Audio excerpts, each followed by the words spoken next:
Hello, Aries, and welcome to your July 2026 reading. We are going to have a look at some astrological influences going on this month. We're going to pull out cards specifically for you, and this will resonate with Aries, Sun, Moon, and Rising signs. So a couple of things. We are jam-packed this month with a lot of astrological changes and connections, so we'll just touch on a couple of the biggest ones. You're going to want to look right to the middle of the month, okay? Right from about the 13th, 14th, all the way up until about the 22nd when the sun moves into Leo. This is rare happenings here, guys. As some of you may know, we've had all the outer planets in the past year or so that have all moved into new signs. So we've got a lot of fresh energy going on. But we're also kind of treading lightly because we're like, okay, I've never experienced this before. What's going to happen? And then right in the middle of the month here, this is where there's jam-packed energy of these planets making conjunctions, trines, sextiles, and even an opposition thrown in there for good measure. Everything is happening here at about 4 degrees. 4 represents stability and security, the foundations you've built, the roots that you've planted. And so this is here to either help solidify things, bring things to fruition for you, to bring in more stability, security, or this is here to bring about some big changes to your life and to help you grow. Sometimes we have to let go of things in order to experience growth. One of the biggest aspects here is on the 15th, right after the new moon in Cancer on the 14th, and this is Uranus in a sextile with Neptune. This is here to awaken you to something big. This is here for a spiritual awakening or a personal awakening. Neptune, very spiritual. Uranus is known as the Great Awakener. Uranus also is known for bringing shocks and surprises and things that we didn't expect. And it's to bring us freedom and propel ourselves into the future. We never know quite what we're going to get with Uranus as the wild card of astrology, right? So open your mind, open your heart, open your spirit to something. Because something is coming your way. The rest of the aspects throughout that period, we've got Uranus making a few different connections there. Connection with Pluto, the one I already mentioned with Neptune, and also one with Jupiter. That's also an interesting one. We've got Jupiter, of course, making aspects. Pluto is in there, as is Neptune a couple of times as well. So, we've got a lot of activity going on. If you can, that week is a really good week for not worrying about the minutia of things in your life. It is more supportive of being reflective, meditative, great week for some spiritual work. But you could have some things that are really shifting for you in some very wonderful ways. They may require you to make some change or let some things go. So just be aware of that. It can also bring you wonderful things. So a couple other aspects, new moon in Cancer on the 14th. It's actually a really beautiful new moon. So we do want to embrace that one. We've got a full moon on the 29th, full moon in Aquarius. So look, 6 months ago, where was I with the new moon in Aquarius? And you probably get a little bit of a hint as to where you are now. The nodes are shifting this month. North node and South node have been in Pisces and Virgo, and they are now shifting into Aquarius and Leo. So very different vibe, maybe a little more fast paced, maybe a little more exciting. We also have retrogrades this month as well. Mercury retrograde, we all know, okay, already in retrograde up until the 23rd, but it'll be really most of the month. Neptune retrograde, Pluto retrograde, and Saturn retrogrades this month as well. Okay, so the retrogrades are a great time to take a step back, pause, reflect, refocus, regroup, renew. Let's get into your cards. We've got the Ace of Swords coming out here for you at the back of the deck. So there could be some hidden information that comes to light. This can be an aha moment, getting clarity for things. This can be some new ideas that you have, or just the lines of communication open. It is a big yes card, and it is an ace. Aces do bring new beginnings. They also bring new perspectives, and they bring fresh energy to the mix, and that is an absolutely beautiful card. And it is a yes card. Yes, yes, yes, yes, yes. Okay. Let's see what else we've got here. We've got harmony. Beautiful. So we need to focus on embracing a little more harmony in our lives. And that's what this month is kind of awakening some of you to, right? Instead of being so busy and always on the go, it is hugely beneficial to take a little bit of a breather. Power, self-confidence, and productivity. Okay, so where do you find more balance in your life? Where do you take back some of your power? Okay, self-confidence. Well, I feel like here, Aries, that you're brimming with it, but if you're experiencing a down patch, this can be where you reclaim your power again. But harmony is important in all aspects of our lives. When things are out of alignment, we tend to overcompensate somewhere. If you're, say, not in touch with your emotions, or you're going through a lot of heavy emotions, right? We forget about other things, and we sometimes seek comfort in things that aren't so good for us, in extremes, maybe a tub of ice cream and things like that. So, harmony is really important to find in our lives, whether it's between work and home, whether it's been about yourself or others, all that kind of stuff, right? So the universe works in perfect harmony with you as well to bring about your goals and your dreams. We have peace and harmony. Okay, you guys, Aries, if you've been feeling like you've been through the ringer the last little while, things are about to settle down for you a little bit here. You need to do your part too, okay? But the universe will meet you. They will meet you halfway, okay?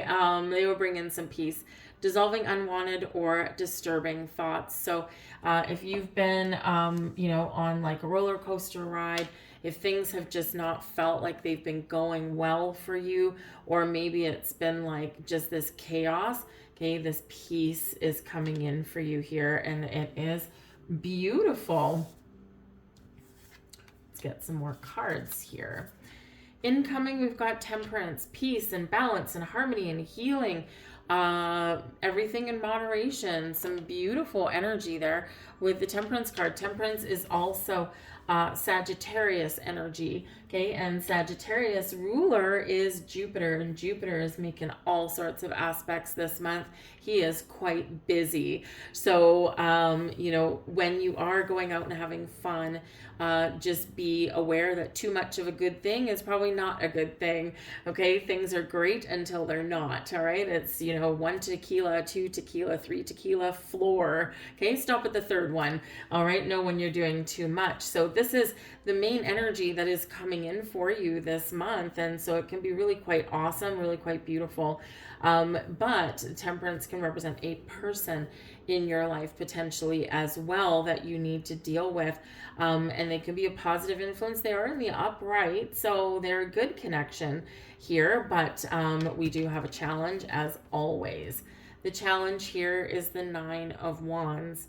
All right. So the 9 of Wands is either preventing peace and balance and harmony and temperance and fun, saggy energy to come in, or it is a challenge being caused by this particular person.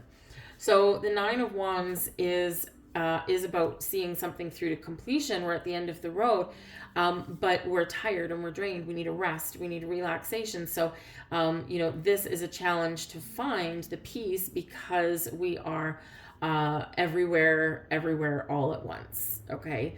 So temperance is trying to come in, but we need to stop and embrace it. We need to stop and take a step back. We need to maybe finish what we're doing and then take a little bit of a break.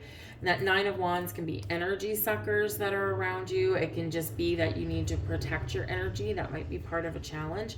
But it just feels like you've got something that you are that you are trying to get done, you know, or you're in a situation where you're contemplating it being the end of the road. Listen to Temperance card is often your guardian angel card as well. So listen to the guidance that's coming in. This will help you to navigate where you want to go or navigate a resolution for yourself. But it is beautiful energy coming in, and I don't feel that it's negative. I feel it's just a matter of trying to embrace it is going to be the challenge there for you. Your conscious energy, we've got the Four of Wands. You want to have fun. You have a goal in mind. You're ready for the finish line. You want to have fun. You want to celebrate. You want to go on vacation. And whatever it is that you're going through, your thoughts are super positive. The Four of Wands, it could also be something that you're wishing for here. It is the fours, right here we are at the fours again, right? The Four of Wands is about planting roots and having a bit of stability. So this is at the top of your mind here right now. And of course, the power of positive thinking, the power of mind, you can achieve what it is that you set your mind to. But the Four of Wands is known as a higher level of commitment, a celebration, some abundance. So you might know that there's something that is happening that's really positive, but with that Nine of Wands, maybe it just takes a lot of effort to get there. Okay, so remember to take some breaks and protect your energy. But this is also your 1111 card. So this does speak to your intuitive guidance, okay, but it can also represent, what are you wishing for? What are you hoping for? Because that's such positive vibes coming out there. Don't lose sight of that, but don't obsess over that either. In your subconscious, we've got the Four of Cups. Okay, we need to reconnect here. We need to reconnect with our energy. The Four of Cups, it's like feeling disconnected, feeling like there's something missing, feeling like you're lost a little bit, you're not interested, or you're about to give up hope. But the Four of Cups reminds us there's something coming in, but we've got to re-engage. We've got to open our mind. We've got to get in receiving mode, because the Four of Cups is not receiving mode. And often the best things come in out of the blue.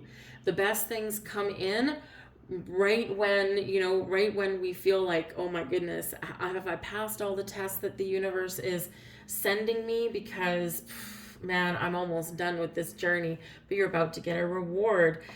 Sometimes we do need to kind of look in our side vision, or we do need to look at a opportunity that may not necessarily look like what we've been wishing for, Four of Wands, but it can ultimately lead us to some wonderful places.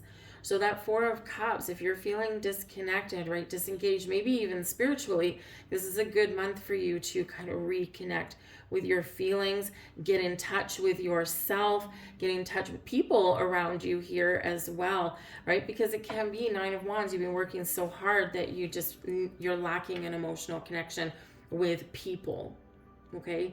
But you're in charge of turning that around, and you are capable of doing that as well.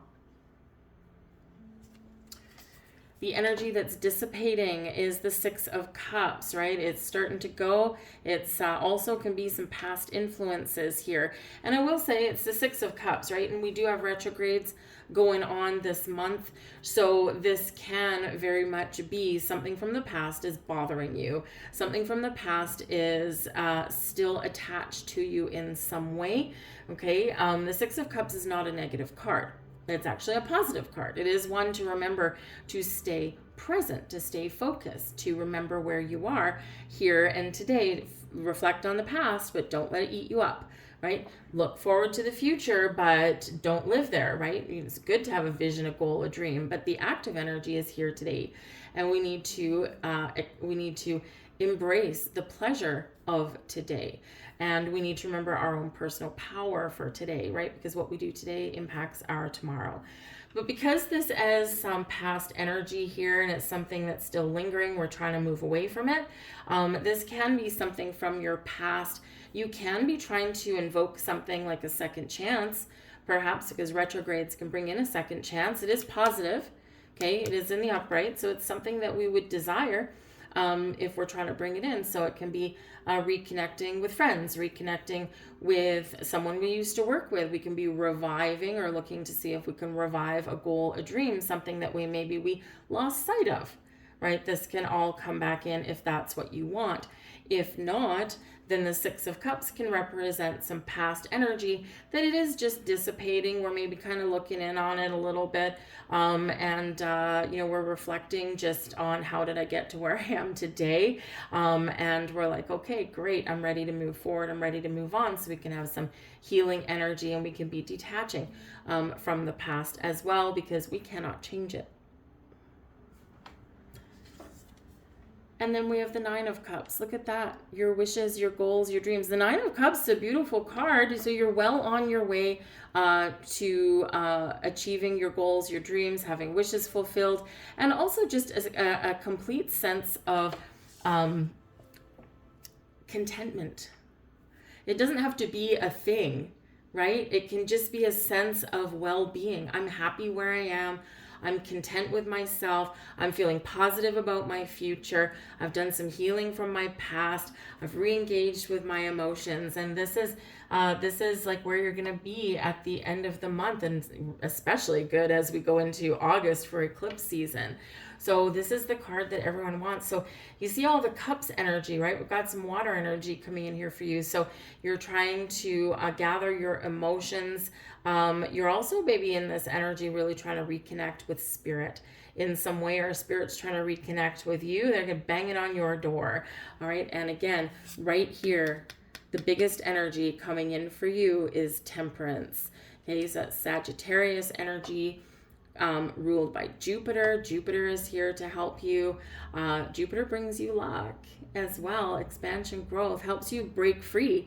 Uranus helps you break free as well. But the Temperance card is healing, spiritual guidance, finding balance and harmony, forgiveness, peace, and also just this kind of easy does it kind of energy. So really wonderful things coming in for you. Get a final card for you guys. Take that one. And this is the secret language of light, transmissions from your soul. Meditation. You are being called to connect with spirit this month. It doesn't matter how far you are on your spiritual path, or if you're just getting started, okay? Your biggest blessing and your biggest opportunity this month is through meditation and connection. And you see we've got the heart energy here, okay? Connecting with your heart, your soul. This will bring you in those transmissions, right? Remember, harmony, we've got peace, we've got guardian angel energy, we've got this connection with spirit, Ace of Swords, right? Those lines of communication are open. And yes, July 15th, that week specifically, Uranus sextile Neptune. This could be a massive awakening for you. And if you start early, okay, even if it's 5 minutes of meditation a day, you will have a leg up on this energy. So that's what I have for you guys. I will leave that there. I thank you so much for watching. I hope you have an absolutely beautiful, beautiful month. Stay grounded, meditate, okay? Remember, peace and harmony, they are your besties this month, okay? Because things can get turbulent, but it's all for everyone's best and highest good. I thank you for watching, and I'll see you next time. Bye.